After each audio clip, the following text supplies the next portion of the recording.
An aggressive fan stormed the stage to attack Yoko. John Lennon did this, and everything stopped. New York City, 1971. The Fillmore East, a legendary venue usually pulsating with the raw energy of rock and roll, now felt charged with a different kind of electricity. John Lennon stood on stage, guitar in hand, beside Yoko Ono. They were performing with the Plastic Ono Band, a defiant, experimental ensemble. This wasn't a Beatles concert. This was a statement, a raw, uncompromised outpouring of their shared artistic and political vision. But the audience was divided. Many were there for John, the ex-Beatle, hoping for a glimpse of the past. Others were there for the radical new sound, the avant-garde challenge that John and Yoko presented. And then there were the haters, the ones who saw Yoko as the destroyer of the Beatles, or the foreign influence, the other. The air was thick with cigarette smoke, the scent of patchouli, and a palpable undercurrent of hostility directed squarely at Yoko. She was a lightning rod, absorbing the venom of a generation unwilling to accept change, unwilling to accept her. John, ever the protector, felt it. The subtle sneers, the muttered insults, the outright boos that occasionally cut through the applause. He knew the game. He knew they would try to bait him, to provoke him, to get a sensational headline. But he also knew their true target was often Yoko. He squeezed her hand under the table, a silent promise of solidarity. Yoko, composed and serene, met the audience's gazes with an unblinking intensity. Her performance was fearless, her primal screams and abstract vocals challenging every convention. As they launched into a particularly experimental piece, a cacophony of feedback and Yoko's piercing vocals, the tension in the room reached a breaking point. A segment of the crowd grew restless, their discomfort morphing into anger. Then, from the front row, a figure detached itself from the mass of bodies. A man, large, agitated, his face contorted with rage.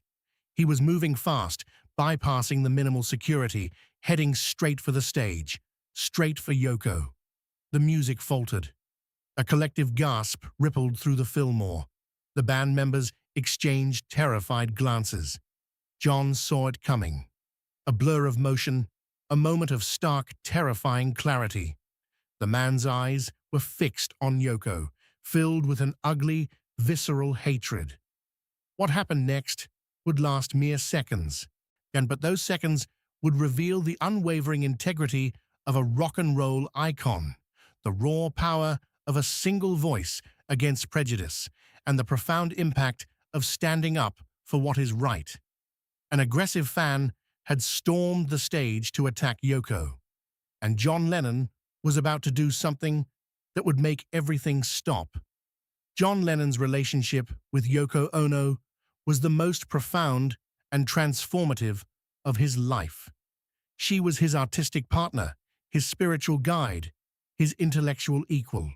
She challenged him, pushed him, and loved him in a way no one else ever had. But to the world, especially the rock and roll establishment and a significant portion of the Beatles' fan base, she was often seen as the other, the exotic, avant-garde artist who had broken up the Beatles, the scapegoat for the end of an era. John, having grown up with a deep-seated insecurity and a fierce loyalty to those he loved, became Yoko's fiercest protector. He understood the prejudice she faced, the racism, the misogyny, the xenophobia. He saw it as an attack on their shared vision, on their love, on their very right to exist as artists. The Fillmore East, while a legendary venue, was also a crucible of raw emotion. Audiences were passionate, but also demanding. They expected a certain kind of performance, a certain kind of rock star. Yoko's experimental art, her refusal to conform, often pushed them to their limits. The aggressive fan, a man named Gary Jenkins, was a product of this resentment. He was a disillusioned Beatles fan, a self-proclaimed purist who saw Yoko as an affront to everything he held sacred about the band. His anger, fueled by alcohol and a sense of betrayal, had festered, culminating in this violent outburst. He believed he was defending the legacy of the Beatles, unaware that he was merely a pawn in a larger cultural battle. The atmosphere on stage was now charged. The unspoken question hung heavy. How would John react?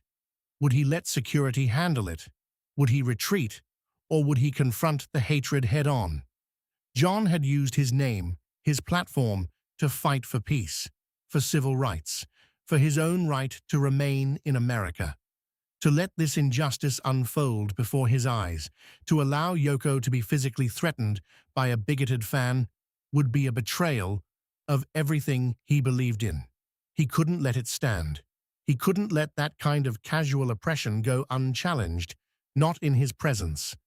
Not when he had a voice that could cut through the noise of the crowd and demand attention. The aggressive fan, Gary Jenkins, was just feet from Yoko, his hand raised, a menacing snarl on his face. The security guards, caught off guard by the suddenness of the attack, were still scrambling to react. But before anyone else could move, John Lennon dropped his guitar with a clang that echoed through the now silent venue. He stepped in front of Yoko, placing himself directly between her and the charging fan. He didn't raise his fists. He didn't shout. Instead, John Lennon did something far more powerful. He simply stood there, his arms spread wide, his eyes locked on Gary Jenkins. His gaze was not one of fear, but of an intense, unwavering defiance. It was a look that seemed to pierce through the fan's rage, exposing the raw and ugly prejudice beneath. "Stop," John said, his voice low, calm, yet resonating with an authority that silenced the entire room. "Just stop." The word hung in the air, a single, potent command. Gary Jenkins, caught mid-stride, froze. His momentum carried him a step or two closer, but then he stumbled, his aggression suddenly deflated by John's unexpected, non-violent confrontation. The entire Fillmore East fell silent. Every eye was on John Lennon, standing as a shield for Yoko, his presence radiating a quiet, unshakable power. The band stood motionless, instruments still. The security guards, now closing in, paused, unsure how to proceed. John didn't move. He simply held Gary Jenkins in his gaze, a silent roar of condemnation. The fan's face, moments ago contorted with hatred, now began to crumble. The rage drained from him, it replaced by confusion, then shame. He looked like a child caught in a forbidden act. "You want to attack someone?" John's voice, still calm, cut through the silence. "Attack me. Don't touch her." The words were a gauntlet thrown, a challenge that stripped away all pretense. It wasn't about music anymore. It was about respect, about humanity.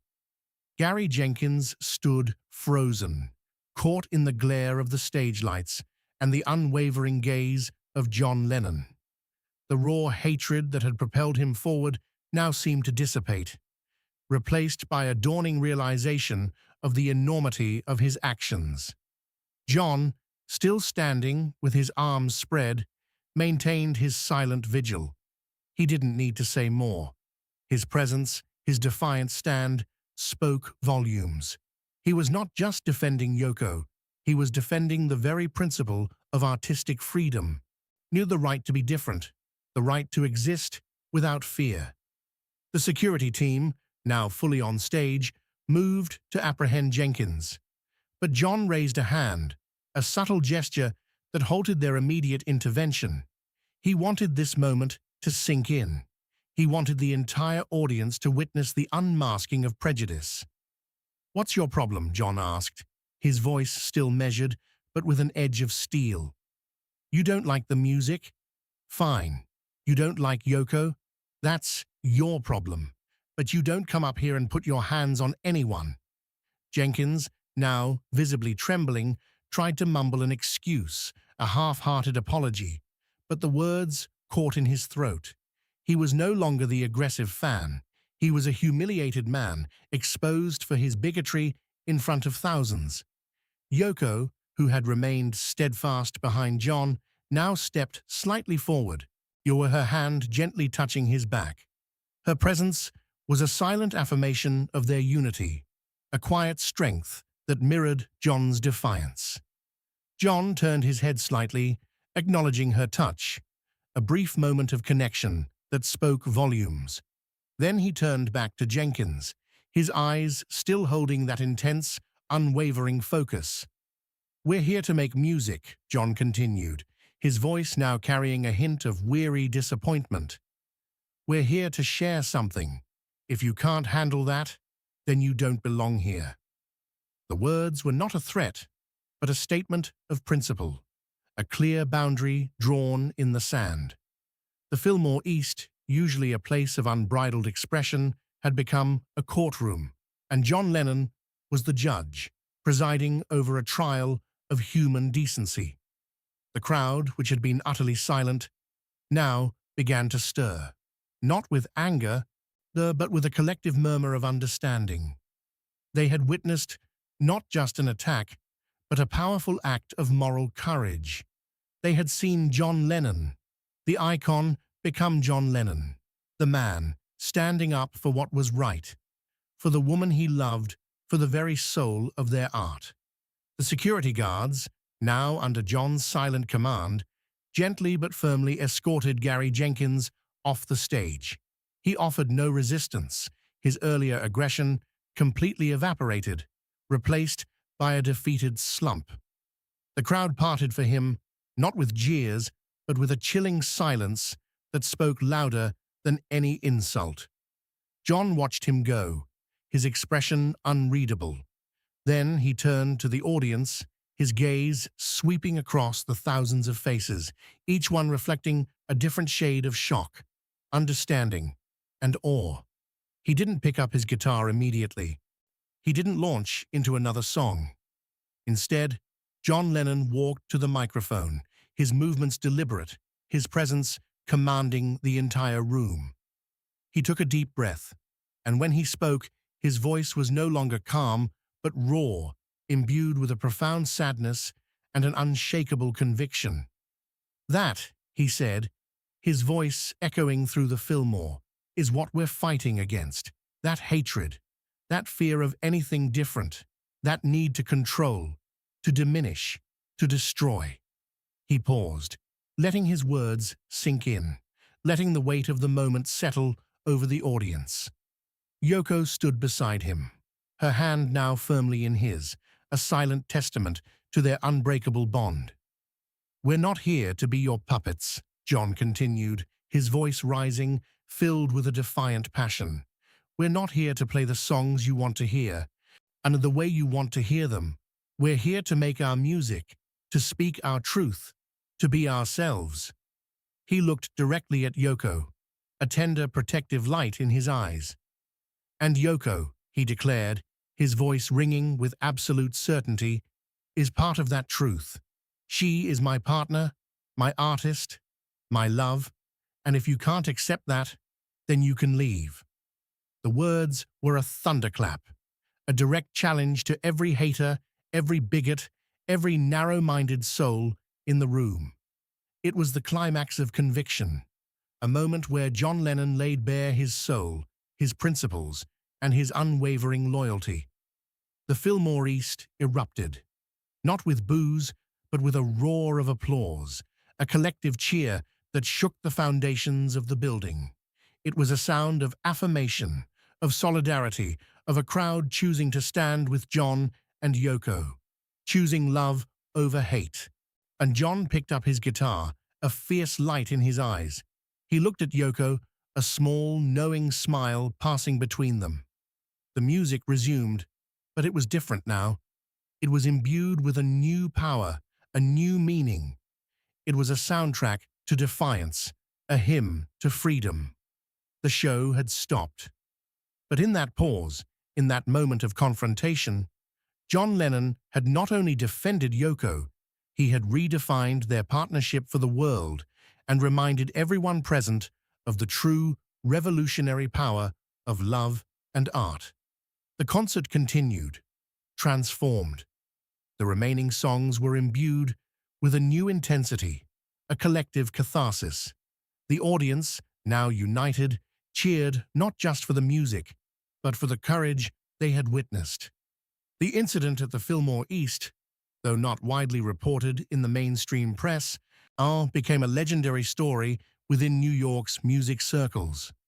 It was a testament to John Lennon's character, a powerful act of defiance that spoke volumes about his unwavering commitment to justice and his profound love for Yoko.